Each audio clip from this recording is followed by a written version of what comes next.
This is the Texas Report, midday. One is dead and at least 5 are hurt after a stabbing at a Houston area high school. I'm Alexis Cubit for the Texas Report midday. It happened in spring. Around 7 this morning, police got a call about a stabbing. About an hour later, helicopter video caught 2 men being led out of the school in handcuffs. We don't have all of the details at the time, but we do know that a 16-year-old boy was airlifted to a Houston hospital. He's in critical condition. Unconfirmed reports say on Twitter it started in the cafeteria. Worried parents are lining up outside of the school. The school is now on lockdown. We'll keep you updated as we learn more. Police continue to investigate the drowning of a little boy. It happened last night in Waco, the suburb of Belmead. Police say the 3-year-old was found in a relative's backyard pool. The boy had been dead for at least 20 minutes before an ambulance arrived. A friend of the family tells us his parents and grandparents were not home, but the woman in charge of watching him didn't see him get in the pool. The boy's name isn't being released until we're sure the family has been notified. Belmead police are investigating. A man is in jail after police found cocaine next to the bed where he changes his twin girls' diapers. Francisco Palacios in Waco was picked up yesterday. McGregor police were following up on a lead on cocaine sales when they came upon Palacios. They aren't sure whether he was selling yet, but they found residue near a changing table at his Benton Avenue home. Palacios faces a number of charges, including endangering children. Firefighters took care of a minor ammonia leak at a fertilizer plant in Lacey Lakeview this morning. Just after 5:30, fire crews got a call about a smell of ammonia.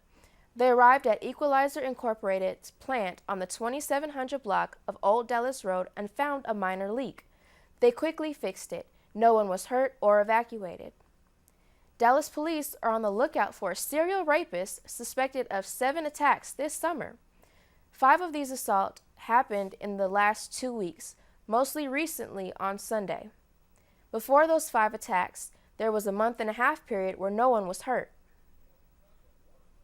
The man is accused of robbing women at gunpoint and raping them. In one case, police say he assaulted 2 women at once. The attacks are happening near Fair Park, where the State Fair of Texas kicks off later this month. Police say he stabbed his dad to death and now he's in jail. Roberto Franco Jr. was booked into an Austin jail for killing his 83-year-old father. The murder happened late Monday night in Lago Vista. Police say Franco's wife ran into the police station and accused her husband of killing the elderly man. When police arrived, they found Franco trying to move the lifeless body. He's being held on $300,000 bond.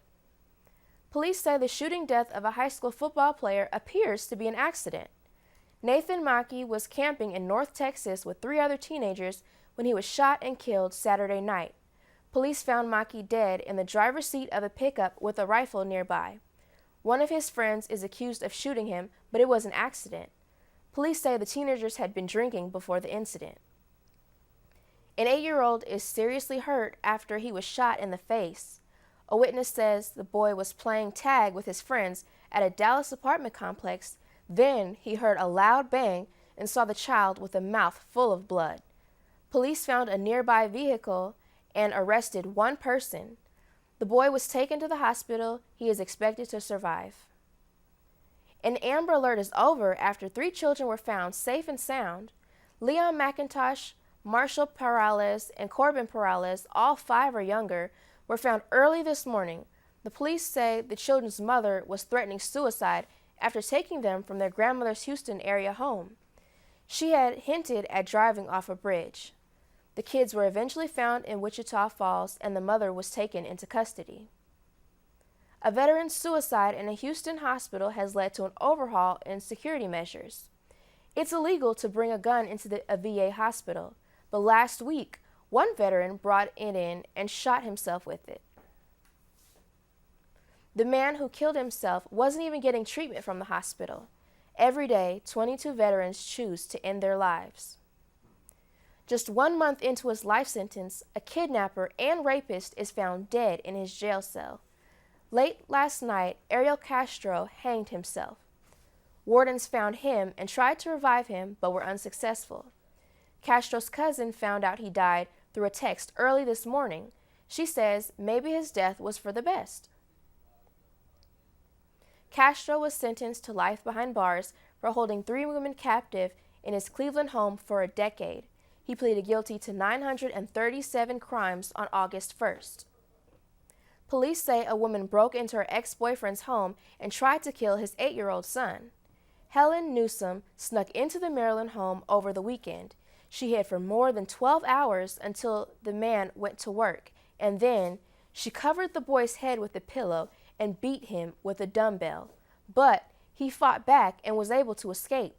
The woman was arrested and is charged with first-degree attempted murder. A former El Paso judge faces decades behind bars for his part in an elaborate corruption scandal. Between 2007 and 2011, police say Anthony Cabos accepted thousands of dollars worth of gifts and money for delivering favorable rulings. Now he's pleaded guilty to it. He could face up to 20 years in jail. Cabos was the 3rd El Paso judge to admit to his role in the scandal. Coming up on the Texas Report Midday, First Alert meteorologist Mary Mays will have your Texas forecast. And a little later, President Obama met with the Swedish Prime Minister to discuss climate change and trade, but what did they have to say about Syria? Plus, Senator John McCain caught red-handed during a meeting about the war-torn country. Details coming up.